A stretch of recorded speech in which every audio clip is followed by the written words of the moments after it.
Her name was Emma Carter, a 19-year-old girl who lived in a small coastal town in Australia.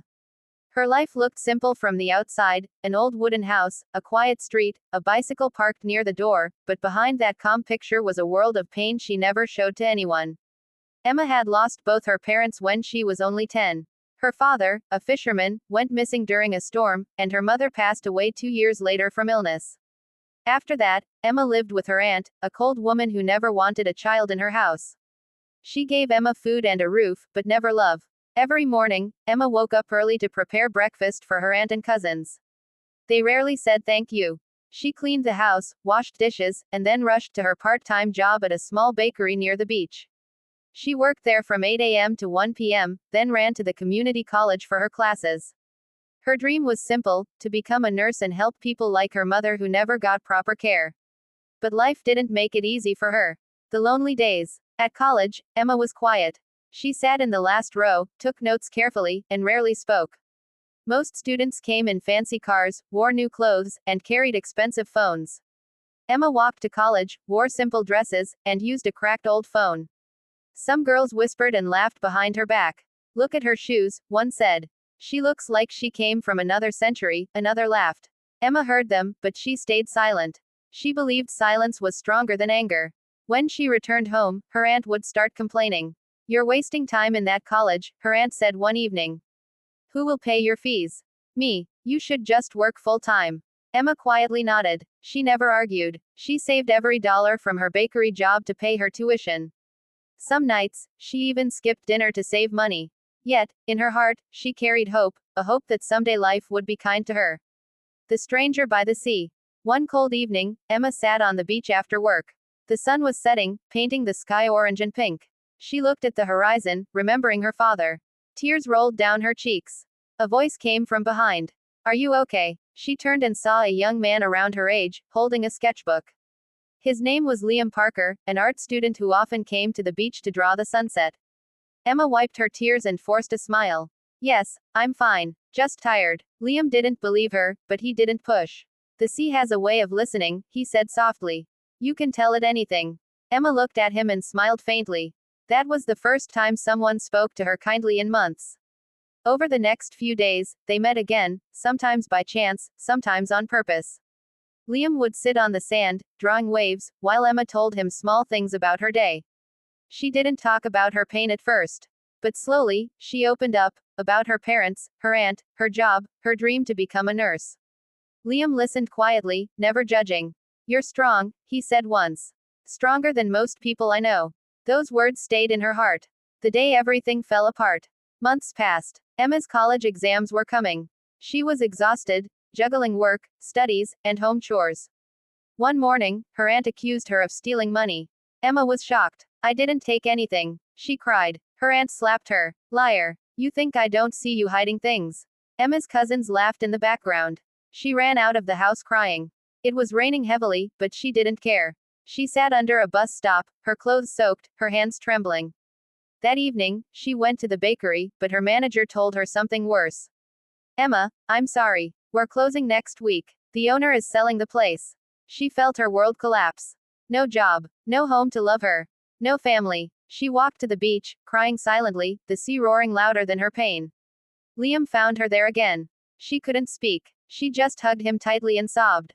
He didn't ask questions. He just held her and whispered, "It's okay. You'll be okay." That night, she stayed at a women's shelter where Liam helped her find a bed. It was small but warm. For the first time, she slept peacefully without fear. A small light in the dark. The next few weeks were difficult. Emma started working at a hospital as a cleaner. She mopped floors, cleaned rooms, and helped nurses carry equipment. Even though the job was hard, she felt closer to her dream. She watched nurses treating patients and imagined herself in their place someday. One day, while cleaning a patient's room, she heard a weak voice.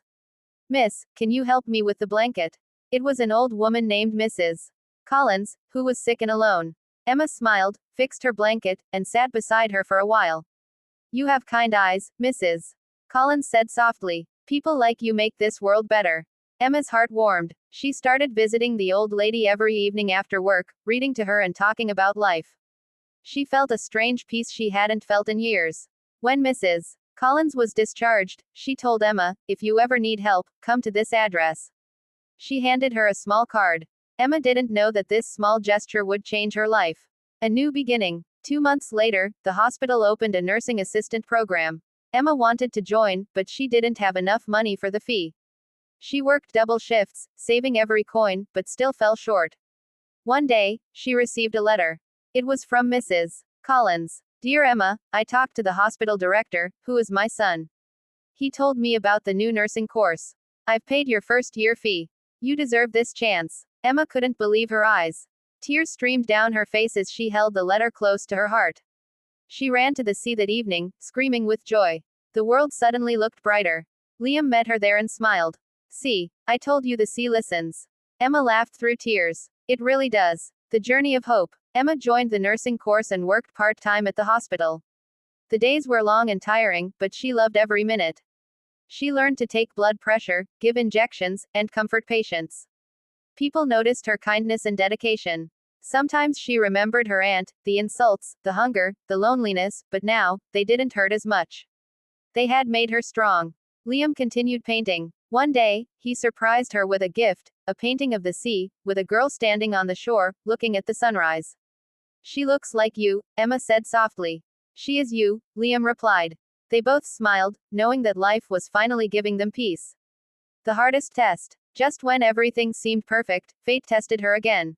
Mrs. Collins fell ill once more, this time, seriously. She was admitted to the same hospital where Emma worked. Emma spent every free moment by her side, holding her hand. "Emma," Mrs. Collins whispered weakly, "promise me you'll never stop helping people." "I promise," Emma said, tears falling. A few days later, Mrs. Collins passed away peacefully. Emma cried for hours. She had lost another person she loved deeply. But this time, she didn't break. She knew death couldn't end love, it lived in the heart. Later, she learned that Mrs. Collins had left her a small inheritance, enough to pay for her full nursing degree. It felt like the universe was finally rewarding her patience. Becoming a nurse. 3 years later, Emma graduated as a certified nurse. She stood on the stage, her heart pounding as her name was called. She looked into the crowd and saw Liam smiling proudly. When she received her certificate, she whispered to herself, "For you, Mom. For you, Dad. For everyone who believed in me." After the ceremony, she went to the beach, the place where her story began. The waves were calm, the sky golden. She closed her eyes and let the wind touch her face. Liam came and stood beside her. "What now, Nurse Emma Carter?" She smiled. "Now, I start a new chapter." Years later, Emma became one of the most loved nurses in her hospital. Her patients adored her for her kindness. She often stayed late, comforting people who were scared or lonely. Her life, once filled with pain, was now full of purpose.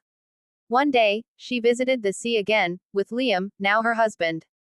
They walked barefoot on the sand, hand in hand. The same place that had seen her tears now witnessed her laughter. "Do you still talk to the sea?" Liam asked playfully. Emma smiled. "Yes. And today, I'm saying thank you." He looked at her. "For what?" "For everything, the pain, the storms, the loneliness. They all brought me here." The wind blew softly as the sun dipped below the horizon. Emma looked at the sea, calm, endless, and full of memories, and whispered, "Life hurt me, but it also healed me. That's what hope does." And with that, she walked forward, her heart finally at peace.